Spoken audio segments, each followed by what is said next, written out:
Good morning.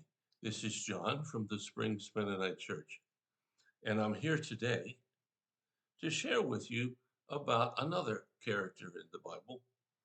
This guy is named Jacob. Now, we talked about Abraham. His son was Isaac, and Isaac's sons were Jacob and Esau. Esau was the oldest.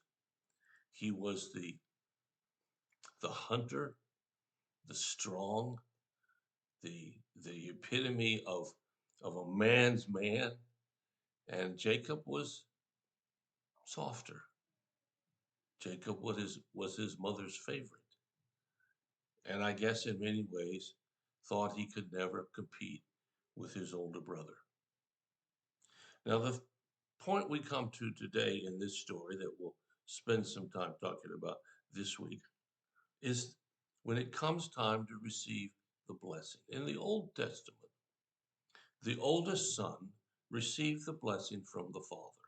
That meant everything. Now, it sounds a little crazy to us here in terms of fairness, but the oldest got everything, and the youngest got nothing.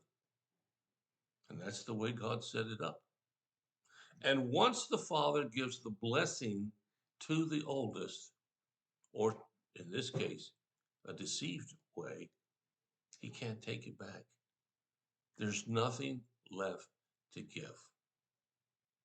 So let's look at this guy, Jacob, and let's see what it says, beginning in Genesis chapter 27 and the first verse.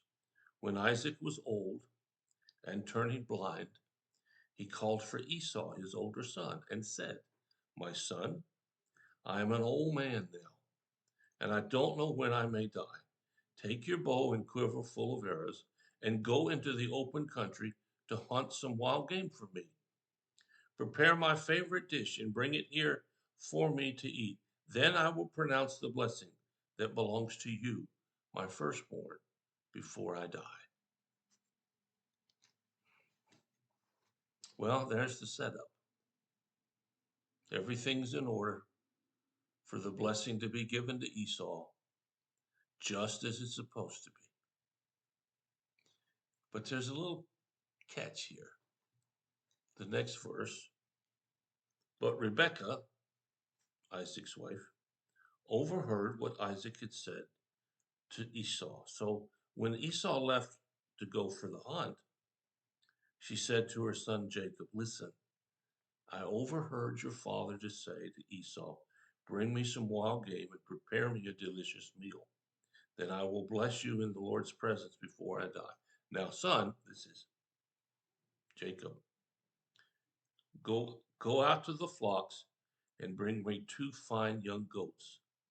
I'll use them to prepare your father's favorite dish. Then take the food to your father so he can eat it and bless you before he dies." Now, this is very deceptive. This is probably the worst thing that Rebekah can do.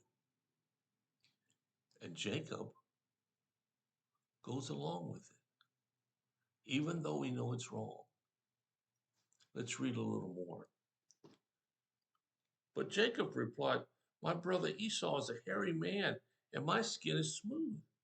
What if my father touches me? He'll see that I'm trying to trick him, and then he'll curse me instead of blessing me." Jacob approaches this from a very realistic standpoint. "Look, Mom, I'm nothing like Esau. Dad's going to figure this thing out in a heartbeat, and then he's going to curse me instead of getting any kind of a blessing." You would think that would be enough to stop this plan before it ever gets carried out. But if you thought that, you'd be wrong. Because then we see that her mother said, "Let the curse fall on me, son. Just do what I tell you. Go and get the goats." So Jacob does that, and his mom cuts the skin off and wraps it around his hands and his arms, around his neck. See, Isaac's blind. He can't see. He can feel. Now, you would think that his hearing must be gone some too, or he would tell the difference in the sound of the voice, but Rebecca's got a good plan here, or at least so she thinks. So it says in verse 18, so Jacob took the food to his father, and he says, "My father." And Isaac answered, "Who are you, Esau or Jacob?" Jacob replied, "It's Esau, your firstborn. I've done as you told me. Here's the wild game. Now sit up and eat it so you can give me your blessing." Jacob is choosing to actively participate in the way that Rebecca wants to deceive her husband because she doesn't want the oldest son to get everything. Well, this would make a good mystery novel. Might even make a good Hollywood movie. I don't know if they ever made it into one, but it's certainly the same story we hear over and over. People do all kinds of things to connive and deceive others so they can get ahead, so they can get the prize. And Jacob goes along. And if we read the last little bit of this part, his father asked him a couple times, "Are you in fact Esau?" He says, "Yep, I am." So then Isaac says, "Okay, let's get this done." I don't know how to share the absolute ugliness of this planned project. And you might want to say or think, how can this guy ever be included in the great people of God? Well, that story we're going to answer, or that question we're going to answer in a little bit. But for now, let's stay here. Jacob and his mom pull off a terrible stunt so Jacob can get ahead.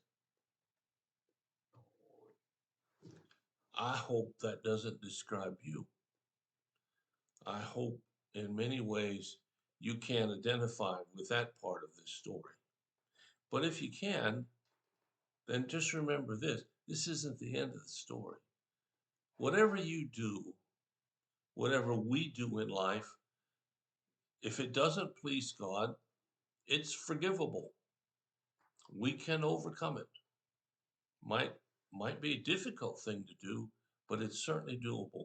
There's no thing you can do that's as horrible as making God leave you. Now we're going to read some more about this story, and the good news of the story comes a little later. So for right now, I'll just leave it on this thought. Whatever you've done in your life, however bad it might have seemed or now seems, it's still forgivable. That's how much God loves you. Will you think about it? And I'll be back tomorrow with some more of this story. And a couple of days from now, we'll get into some really good stuff. So thanks for listening. I hope you have a fantastic day. If something comes up that you need some help with, let us know. We'll do whatever we can as fast as we can to help meet your need. Thank you so much for listening. I'll be back again.